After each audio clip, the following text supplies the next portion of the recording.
2009 সালে আওয়ামী লীগ সরকারের মন্ত্রিসভায় স্বরাষ্ট্র প্রতিমন্ত্রীর দায়িত্ব পান সোহেল তাজ। কিন্তু দায়িত্ব নেওয়ার মাত্র 5 মাসের মাথায় মন্ত্রিসভা থেকে পদত্যাগ করেছিলেন তিনি। পরে 2012 সালে সংসদ সদস্য পদ থেকেও পদত্যাগ করেন। তবে প্রক্রিয়াগত জটিলতার কারণে সে সময় তার পদত্যাগপত্র গ্রহণ করা হয়নি। একই বছর আরও একবার পদত্যাগপত্র জমা দিলে তার সেই আবেদন গ্রহণ করে সরকার।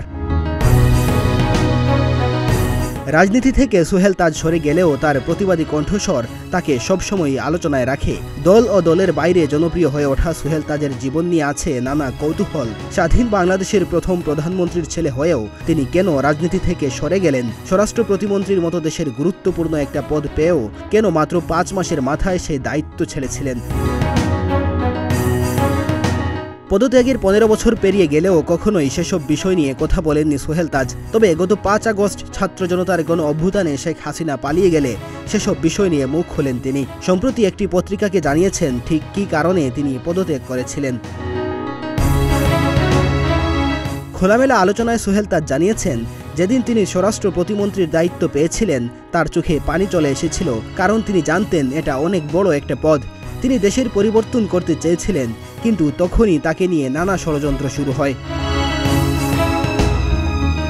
পদত্যাগের কারণ জানাতে গিয়ে সোহেল তাজ বলেন, দুর্নীতি ও অনিয়মের সাক্ষী হয়েছিলেন তিনি। বিডিআর বিদ্রোহের তদন্তে যে অনিয়ম হয়েছিল তা তাকে মর্মাহত করে। এমনকি সে সময় পুলিশকে বলা হয়েছিল তারা যেন তার কথা না শুনে। আওয়ামী লীগের সাবেক এই নেতা বলেন, তখন তিনি যুক্তরাষ্ট্রে চলে গিয়েছিলেন।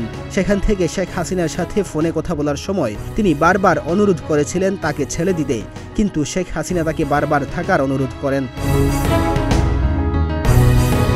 ফোনালাপের মাঝখানে শেখ হাসিনা গান গাইতে শুরু করেন। গানের তালে তালে তিনি সোহেল তাজকে বলতে থাকেন, আমি তোমাকে ছাড়ব না, আমি কাউকে ছাড়ি না। সোহেল তাজ বলেন, একথা শুনে তিনি অবাক হয়ে গিয়েছিলেন। এটা শুধুই গান ছিল নাকি তৎকালীন সরকারের প্রধানের পক্ষ থেকে হুমকি ছিল? সেই প্রশ্নের উত্তর খুঁজছিলেন সোহেল তাজ। পদত্যাগের পর তাকে আরও নাজেহাল হতে হয়েছিল বলে জানান সোহেল তাজ। তার বিরুদ্ধে অনেক অপপ্রচার চালানো হয়। বাংলাদেশে আসলে গোয়েন্দারা তাকে অনুসরণ করত।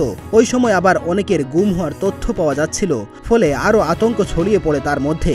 সে সময় তার এক ভাগিনাকে ব্যক্তিগত কারণে গুম করা হয়েছিল। ডেস্ক রিপোর্ট, প্রতিদিনের বাংলাদেশ।